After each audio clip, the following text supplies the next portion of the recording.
Happy Wednesday. Thanks for clicking to WYTV.com. I'm meteorologist Ryan Halicki. We continue to see the pattern set up here for a little bit of lake effect in the northern snow belt over the next 24 hours. What I'll be watching as we head a little further into the week, high pressure starts taking over. The pattern shifts and the temperatures they'll change up a little bit. Tomorrow morning, we're looking at a pretty cold start. Your Thursday is around 30 degrees to kick off the morning at sunrise, and temperatures, they go back to about mid-40s for afternoon highs. The next few mornings are still going to be pretty chilly, we'll call it, as we're in the upper 20s Friday. Saturday, still below the freezing mark, around the freezing mark Sunday, but you see those temperatures look a little different next week. What I'm watching for as we look at the latest 6 to 10 day temperature outlook, the pattern will start to shift. Notice the big red bullseye here.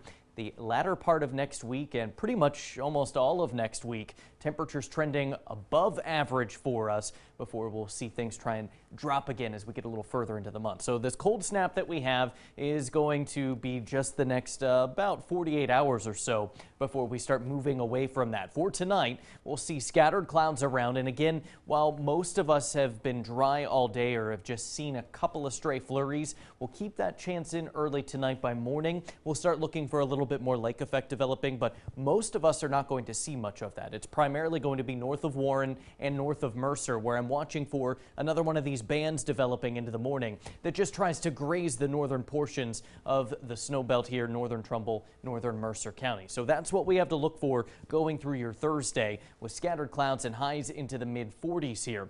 Now Thursday evening, again, a lot of that starts to fizzle out, but we could still see a couple of flurries around in the northern snow belt through our Thursday night. And heading into Friday morning, it's a cold start to the day. As we go through the morning, what I'm watching for, again, a slim chance remains during the morning hours in the northern snow belt to see a flurry or a mix of a little rain and snow. But by the time we come up on the afternoon, we really start to see this pattern shifting. I expect skies to trend toward mostly sunny as we get to the latter part of the day. Those high temperatures jumping to the mid to near upper 40s. And looking at our extended outlook here, high pressure will be in control Saturday. We'll see bigger changes in our temperatures as we continue warming. Sunday, also looking at high pressure, keeping things dry with a lot of sun. Most of our 7-day outlook is looking fairly dry for the region here as we go through much of next week. So chilly temperatures, the only thing I'm putting up on our hassle factors list here for tonight as we fall to about 29. Scattered clouds, again, watching up in the snow belt for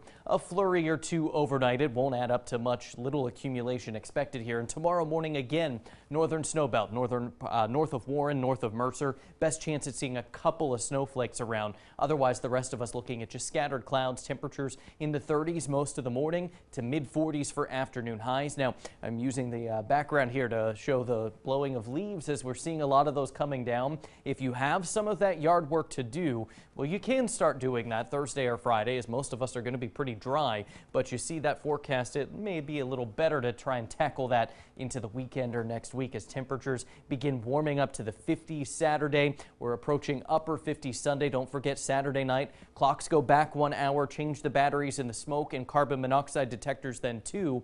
And by next week, our highs jump back into the 60s. As of right now, the only day I'm watching for into the early part of next week for a few showers around is going to be the latter part of our Tuesday. We're going to monitor how that storm system plays out, but chances looking low at this time. We'll keep an eye on that with highs trending in the lower 60s through the first half of next week.